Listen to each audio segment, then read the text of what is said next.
Boa noite, gente. Paz do Senhor para todo mundo. Fico feliz de estar mais uma noite, mais um finalzinho de tarde, começo de noite, aqui com vocês para compartilhar um pouco da palavra de Deus. Vamos orar para a gente receber um pouco dessa palavra, que essa palavra faça sentido para a gente, que essa palavra possa mudar, quem sabe, a gente, né? Vamos orar então. Santo Deus Eterno Pai, nos colocamos, Senhor, na Tua presença. Obrigado pela oportunidade que temos de estar na Tua casa. Obrigado pela oportunidade que temos de estar aqui contigo, ouvindo, aprendendo mais a Teu respeito.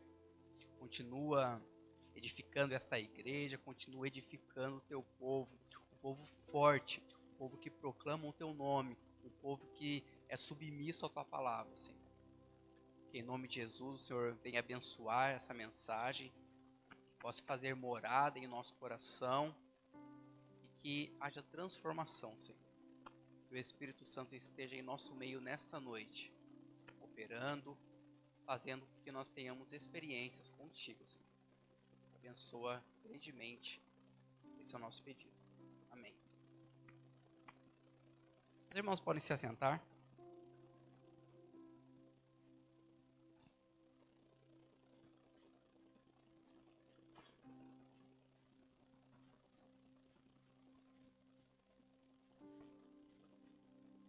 Pela graça de Deus, nós vamos dar continuidade a essa série de sermões que estão sendo ministrados aqui na igreja. Série de sermão intitulado como Experiência. Eu espero que ao longo desse mês você esteja buscando essa experiência que tanto tem se falado. Eu espero que ao longo desse mês você esteja entendendo um pouco mais sobre o que é ter experiências com Deus, do que se trata tudo isso, quais são os limites de tudo isso, como foi falado no vídeo. Eu espero que você de fato esteja entendendo o que é ter experiência com Deus. Nós estamos vendo que quando o divino entra em contato com a gente, quando Deus entra em contato com o seu povo, é porque ele faz isso de maneira intencional. Deus não dá, tiro no escuro, não.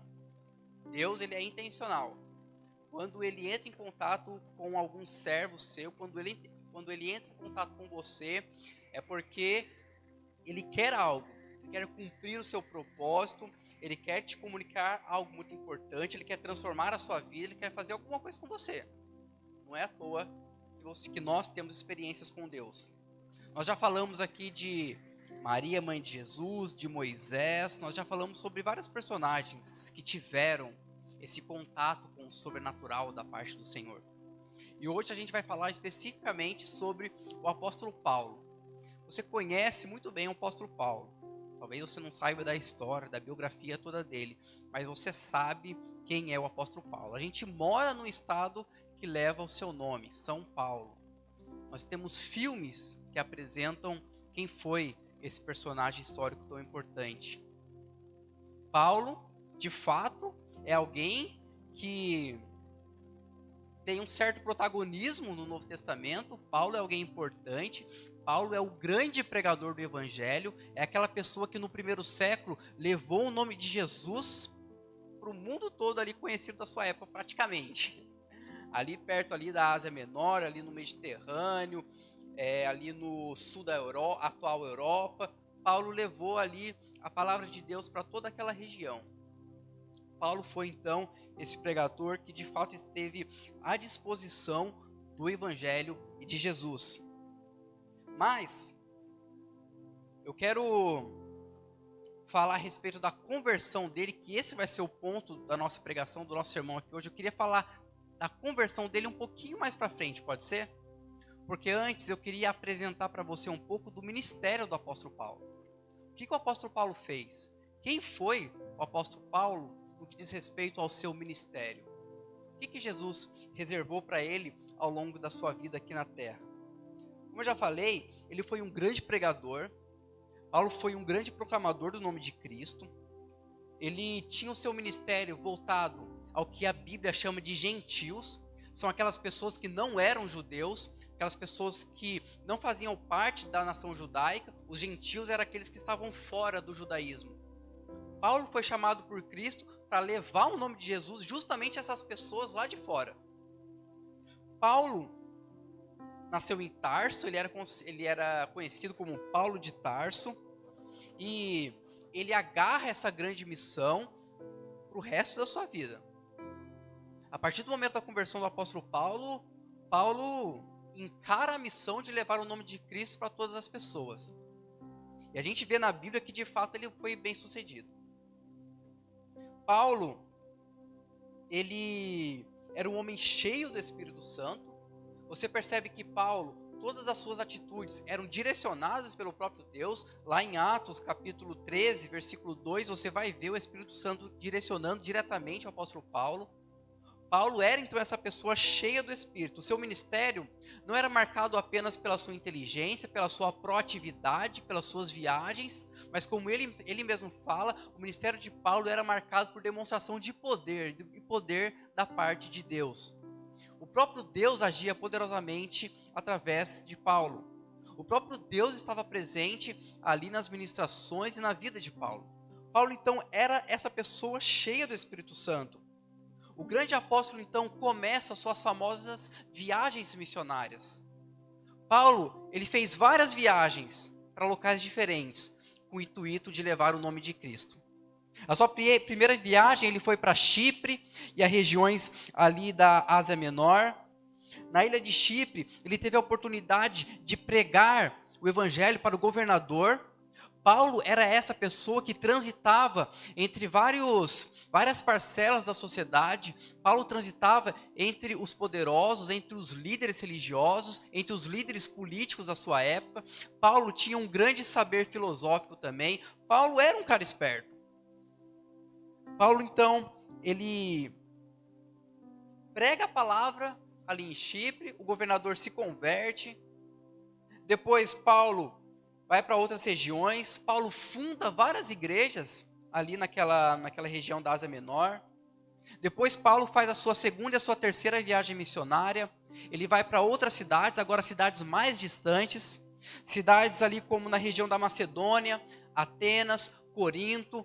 Paulo então agora vai mais longe com o intuito de pregar a palavra de Deus. Nessas cidades, Paulo é chicoteado, Paulo é preso, Paulo ele sofre perseguição por parte dos judeus, mas mesmo assim o evangelho crescia.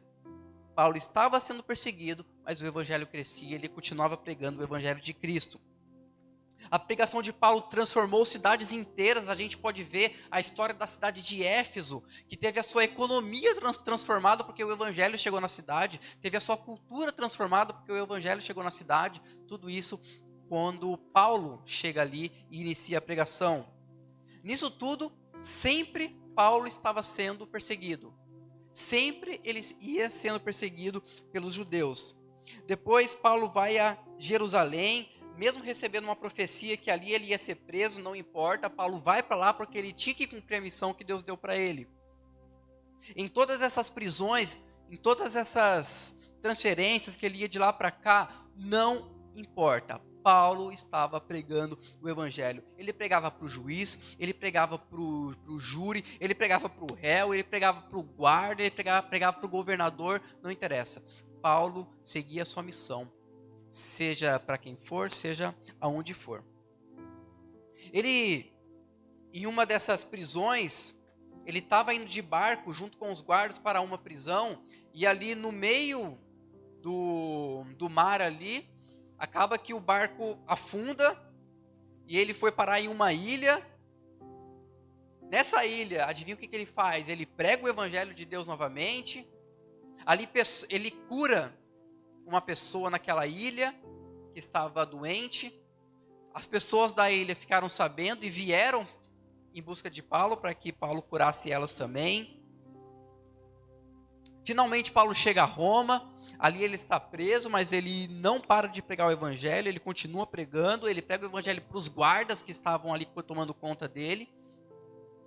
Estou fazendo um panorama aqui do ministério do apóstolo Paulo, passando bem rápido sobre a vida dele.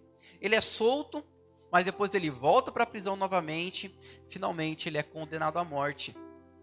E de fato, Paulo acaba morrendo. O crime dele era um seguidor de Cristo. Esse foi o crime do apóstolo Paulo? Servir a Jesus e pregar o seu evangelho.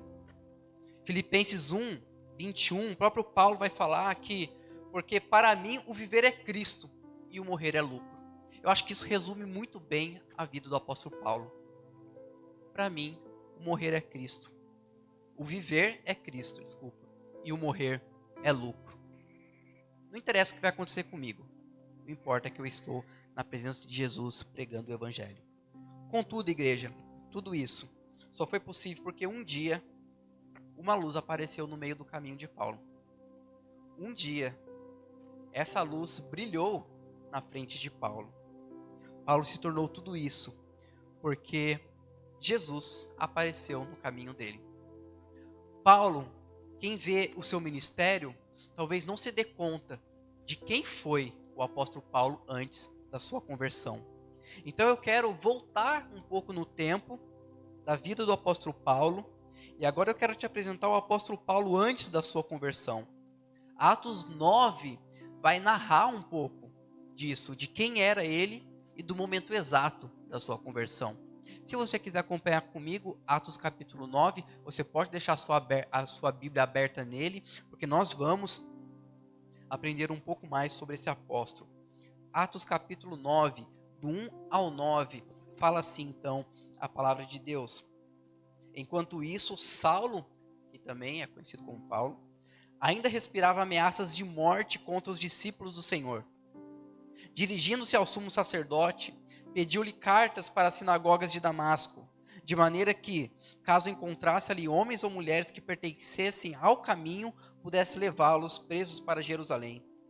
Em sua viagem, quando se aproximava de Damasco, de repente brilhou ao seu redor uma luz vinda do céu. Ele caiu por terra e ouviu uma voz que lhe dizia: Saulo, Saulo, por que você me persegue?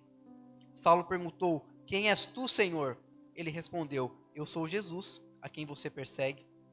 Levante-se, entre na cidade, alguém lhe dirá o que você deve fazer. Os homens que viajavam com Saulo pararam emudecidos, ouviam a voz, mas não viam ninguém. Saulo levantou-se do chão e, abrindo os olhos, não conseguia ver nada. E eles o levaram pela mão até Damasco. Por 3 dias ele esteve cego, não comeu e nem bebeu. Paulo era um perseguidor da igreja de Cristo.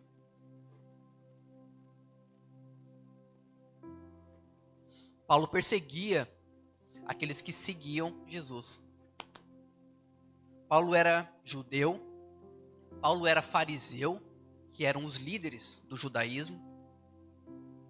Paulo era discípulo do grande rabino Gamaliel. Gamaliel era um rabino muito considerado na sua época. Paulo estudou com ele. Paulo era fazedor de tendas. Paulo era também um cidadão romano. Paulo era inteligente. Paulo sabia de filosofia da sua época. Mas Paulo era um perseguidor de cristão. Atos 8, 3, vai falar que Paulo devastava a igreja. Não importa. Aonde Paulo andava, Paulo queria destruir os cristãos. Aqui nós acabamos de ler que Paulo respirava ameaças de morte aos cristãos. Paulo vivia para perseguir crente. Paulo vivia para encher a paciência dos crentes. Paulo vivia para pregar aqueles judeus que tinham sido convertidos ao cristianismo. Paulo vivia para pegar esses judeus e prender eles. Esse era o ministério do apóstolo Paulo antes da sua conversão. Na mente de Paulo, ele estava fazendo aquilo por amor ao próprio Deus. Na mente de Paulo, ele entendia que aquelas pessoas que estavam seguindo a essa nova seita que estava surgindo, era considerado uma seita. Paulo entendia que isso batia de frente com os princípios do judaísmo. E Paulo, como um bom líder judeu, como um bom fariseu, Paulo então perseguia esses cristãos para que o judaísmo permanecesse intocável. Para que Deus não fosse de alguma forma, para que a doutrina de Deus não fosse de alguma forma errada. Aqueles que seguiam então os ensinamentos de Cristo eram alvos da perseguição de Paulo. Eles eram considerados sectários. Eles eram considerados como aqueles que estão à margem, como aqueles que não pertenciam de fato ao judaísmo, pertenciam a uma seita. Essa seita era conhecida por muitos como o caminho. É por isso que na sua Bíblia, talvez, a palavra caminho que nós lemos esteja escrito com o C maiúsculo, porque era o nome da seita, o caminho. Nos capítulos anteriores que a gente leu, no capítulo 8, se eu não me engano, Paulo já é introduzido na história e não foi num momento muito legal. Paulo é introduzido aqui no momento do apedrejamento de Estevão. Paulo estava lá. E quando Estevão estava sendo apedrejado, porque ele era um seguidor de Jesus, Paulo estava lá. Paulo, inclusive, até segurou a túnica daquelas pessoas que estavam apedrejando Estevão. Paulo chegou, não, me dá aqui. Eu seguro. Vai lá, mata ele. Quem sabe, quando Estevão morreu, Paulo não olhou para o céu e falou, graças a Deus, um cristão morreu. Graças a Deus, um seguidor desse tal de Jesus Nazareno morreu. Quem sabe Paulo não fez isso? Paulo era influente. Por isso, ele foi lá para o sumo sacerdote. O sumo sacerdote era uma espécie de papa do judaísmo. Paulo foi lá para o sumo sacerdote e pediu uma carta de autorização para que ele fosse lá para a cidade de Damasco, porque de alguma forma ele ficou sabendo que lá em Damasco tinha um reduto grande de cristãos refugiados que tinham fugido de Jerusalém. Esses cristãos foram para Damasco. Damasco era uma cidade com muitas sinagogas judaicas. Então Paulo chega para o sumo sacerdote e fala, é o seguinte, eu preciso ir lá para proteger o judaísmo, para proteger o nome de Deus desses cristãos. Porque esses cristãos, que seguem a esse cara que foi crucificado, eles não sabem de nada, então eu preciso ir para lá para prender esses caras. Não dá para continuar assim. É curioso porque Damasco ficava a mais de 200 quilômetros de Jerusalém, não era perto. Mas Paulo foi eu vou para lá. Porque eu tenho o objetivo de pegar esses cristãos de jeito e trazer eles de volta para Jerusalém, para que aqueles sejam julgados. Para que em Jerusalém eles sejam julgados e se for preciso que morra. Como aconteceu com Estevão. Essa era a visão de Paulo. Paulo então foi para Damasco com o intuito de levar terror para aqueles cristãos, com o intuito de levar medo para aqueles cristãos. Os cristãos sabiam que o cerco estava se fechando, eles fugiram lá para Damasco, muito provavelmente após a morte de Estevão, então eles sabiam que os judeus estavam fechando o cerco. E de alguma forma eles sabiam que Paulo estava vindo para Damasco, porque Ananias depois lá na frente dá a entender isso. Então aqueles cristãos estavam com medo. Porém, contudo, o grande perseguidor da igreja, o grande perseguidor dos discípulos de Jesus, ele foi capturado por Deus no caminho de Damasco. A caminho de Damasco, uma luz muito forte brilha na frente dele. E imagina você está num ambiente externo imagina o sol que está ali fora e você está num ambiente externo, está bem claro. Imagina uma luz que consegue brilhar mais forte do que a própria claridade do sol. Imagina uma luz tão intensa que faz ali ele ficar atordoado. Paulo sabe que ele está diante de algo que não é natural. Paulo sabe que ele está diante de algo sobrenatural, de algo que está além da sua capacidade. Paulo sabe que ele está diante do divino. Esse Senhor que Paulo usa aqui, não é um simples respeito que ele tem, mas na verdade ele entende que ele está diante de uma divindade.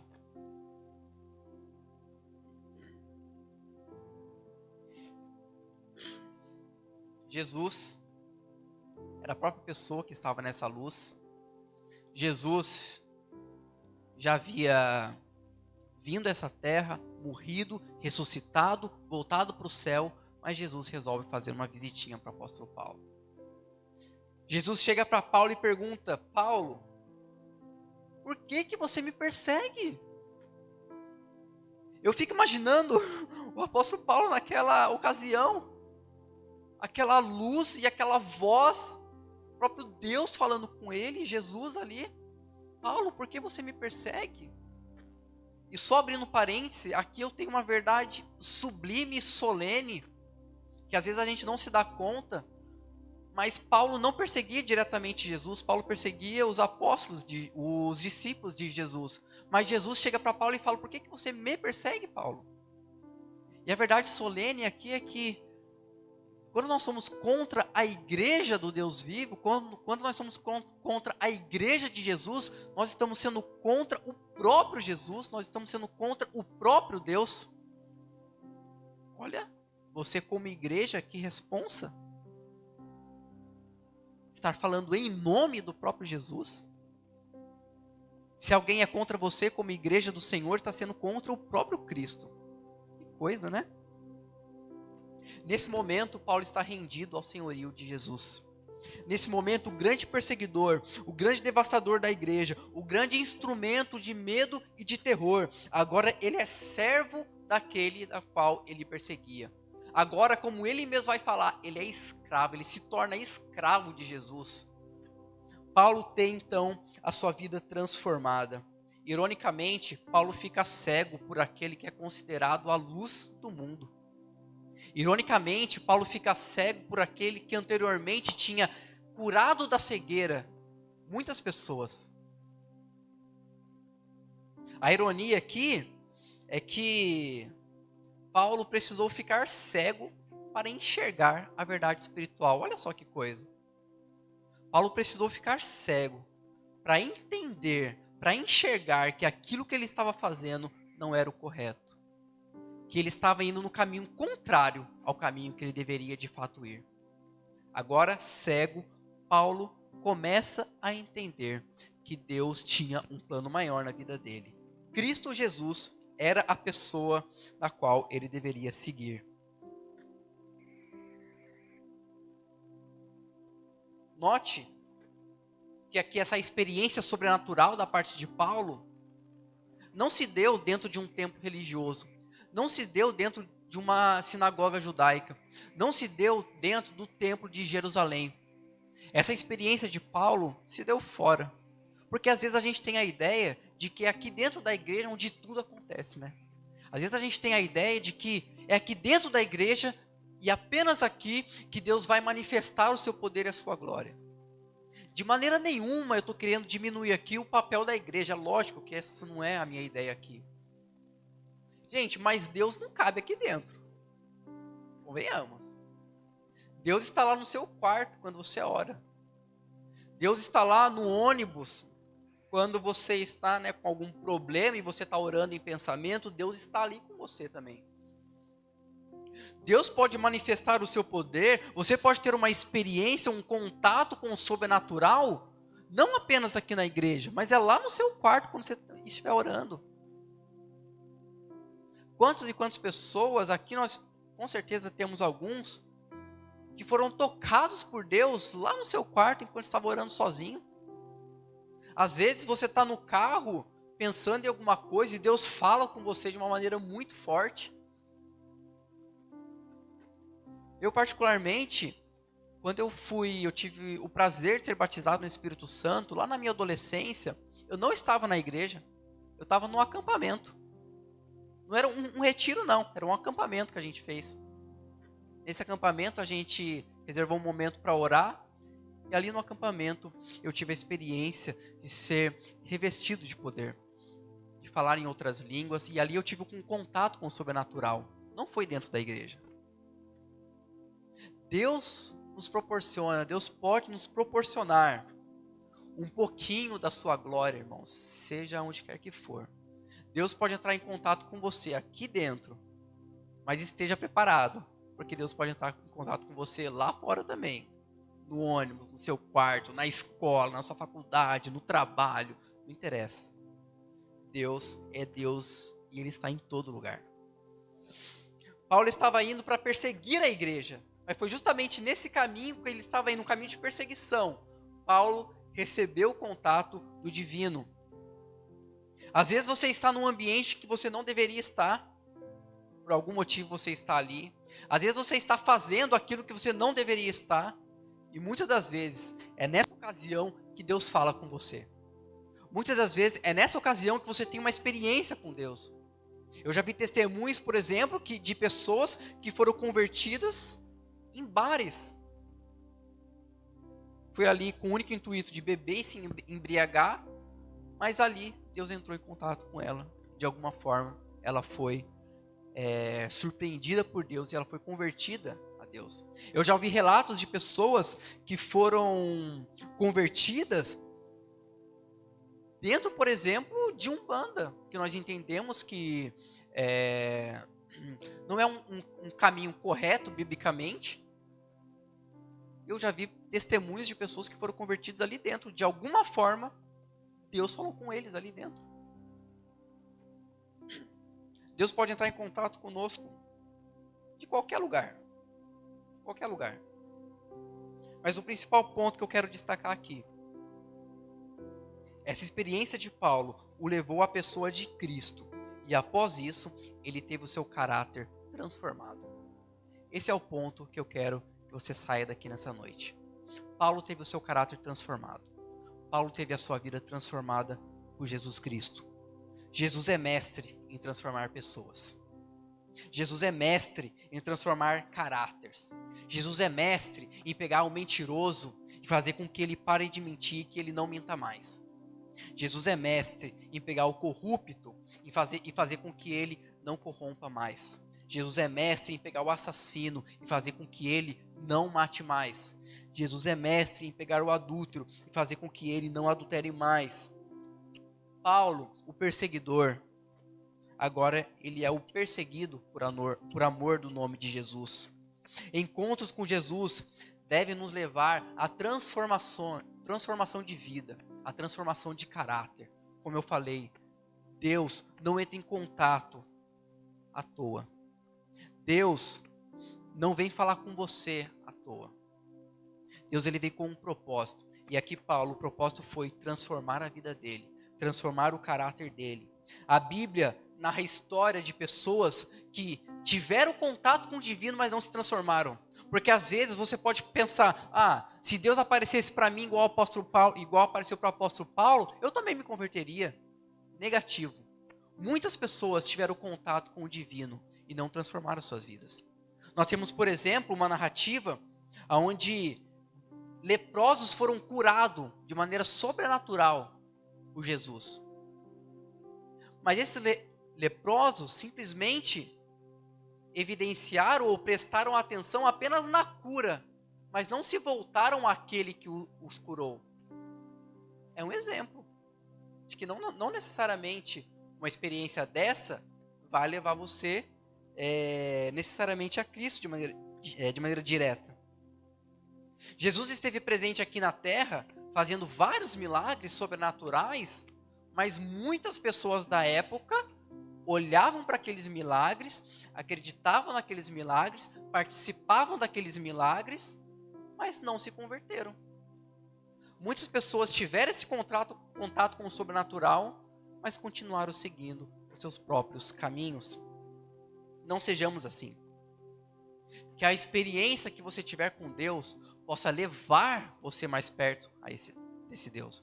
Que a experiência que você tiver com Cristo possa te levar mais para perto dele.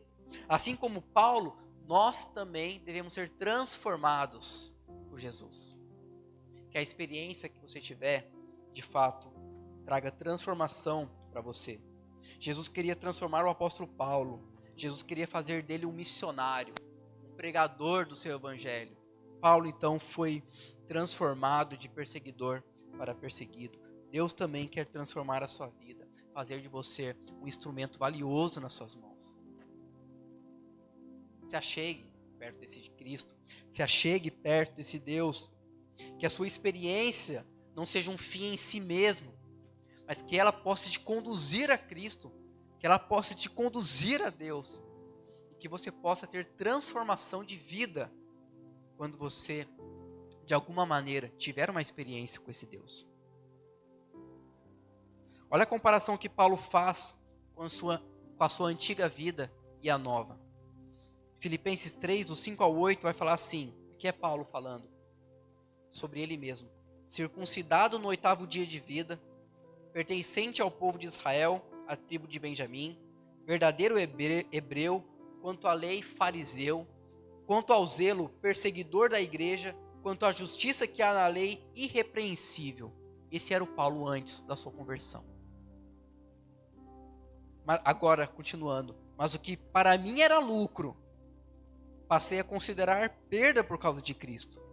Mais do que isso, considero tudo como perda, comparado com a suprema grandeza do conhecimento de Cristo Jesus, meu Senhor, por cuja causa perdi todas as coisas. Paulo entende que tudo aquilo que ele fazia, Paulo entende que tudo aquilo que ele tinha antes da sua conversão não valia de nada.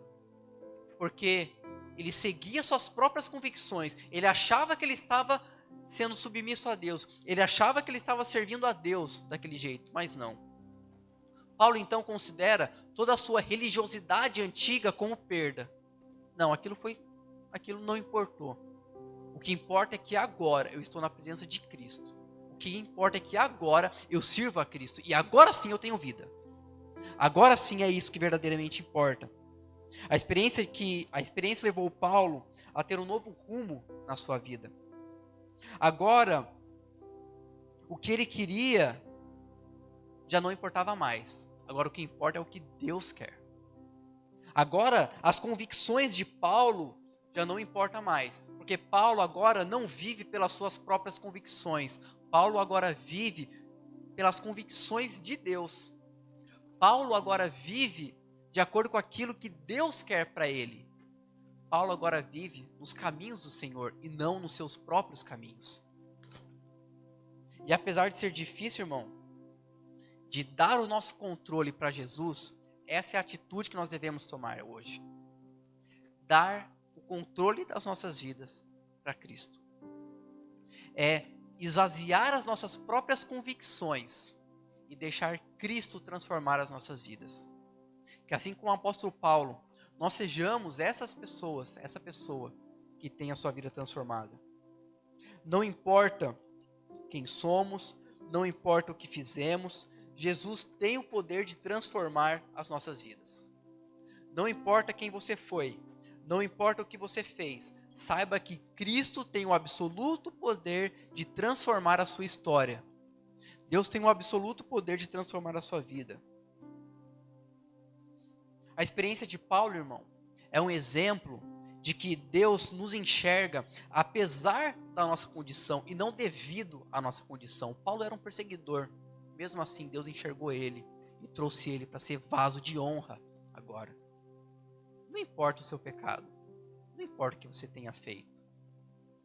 Paulo indiretamente matava pessoas que seguiam a Cristo. Tenho certeza aqui que ninguém chegou a esse ponto. Mas por mais que você tenha chegado nesse ponto, ainda tem jeito. Por mais que você tenha passado desse ponto, Jesus ainda é poderoso para transformar a sua vida. Não se ache indigno de receber a visita de Jesus. Não se ache indigno de ter uma experiência com Deus. Não se ache indigno de estar diante da face do Senhor. Muçulmana se converte ao ter uma visão de Jesus na Líbia. Muçulmanos encontram Jesus em sonhos e visões. Esses são 2 títulos de reportagens e de artigos que eu li na internet. Apenas um exemplo, apenas uma prova de que Deus ainda hoje continua atuando, de que Jesus ainda hoje continua transformando vidas. Uma pesquisa feita por David Garrison, um historiador, ele tenta identificar o que tem levado tantos muçulmanos ao cristianismo. E é curioso que ele recebeu vários depoimentos de muçulmanos e ele diz que muitos desses depoimentos começam com a seguinte frase: eu tive um sonho. Muitos muçulmanos estão sonhando com Jesus e estão se convertendo. Muitos muçulmanos estão tendo visões a respeito de Jesus e estão se convertendo. Eu estou falando de, muitas das vezes, radicais islâmicos. Aquelas pessoas que matam, né? Sabemos que obviamente não são todos os muçulmanos que fazem isso, mas existe uma ala radical que mata, enfim, faz muitas barbáries. E essas pessoas, esses radicais, às vezes eles têm uma visão de Cristo e eles se convertem. Jesus atua ainda nos dias de hoje. Jesus continua se mostrando para as pessoas. Jesus continua atuando na vida das pessoas. Ele atuou na vida de um judeu perseguidor lá atrás. Ele atua na vida de um muçulmano radical aqui hoje. Por que não? Por que ele não vai atuar na sua vida? Por que você não vai ter uma experiência com ele? Lógico que vai. Se ele consegue transformar até essas pessoas que estavam tão distantes dele, ele consegue te transformar também. Amém? Se você pudesse colocar em pé nesse momento, a gente vai orar então nesse momento, para que nós tenhamos experiências com Deus. Essa é a nossa busca durante esse mês. Esse tem sido o nosso rumo nesse mês, a questão das experiências. Entendemos que não são experiências vãs, experiências vagas, mas experiências que têm um propósito. Aqui na vida de Paulo foi de transformar a vida dele e transformar o caráter dele. Então é justamente por isso que nós vamos orar. Nós vamos orar para que as experiências que nós venhamos a ter, que essas experiências nos conduzam a Cristo. Que essas experiências venham moldar o nosso caráter. Que você se deixe moldar pelo próprio Cristo. Amém? Vamos orar então? Oremos. Santo Deus eterno Pai, nos colocamos na tua presença mais uma vez.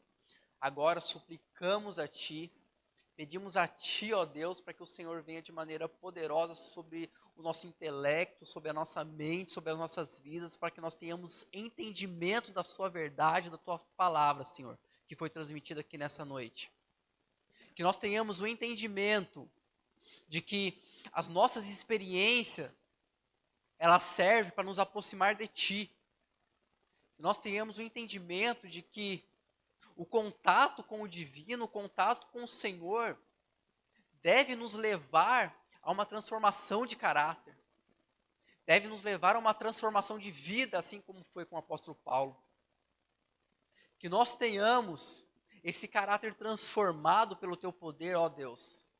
Que nós tenhamos esse caráter transformado pelo Teu poder, Jesus. Que as nossas experiências possam nos aproximar de Ti. Que as nossas experiências possam nos trazer para perto do Senhor. Que elas não sejam um fim em si mesmas, mas que elas nos conduzam a Ti, ó Deus. Que nós possamos ter as nossas vidas transformadas verdadeiramente. Que assim como o apóstolo Paulo, nós venhamos a nos aproximar de Ti. Que nós venhamos a proclamar o Teu nome santo, com autoridade, com poder.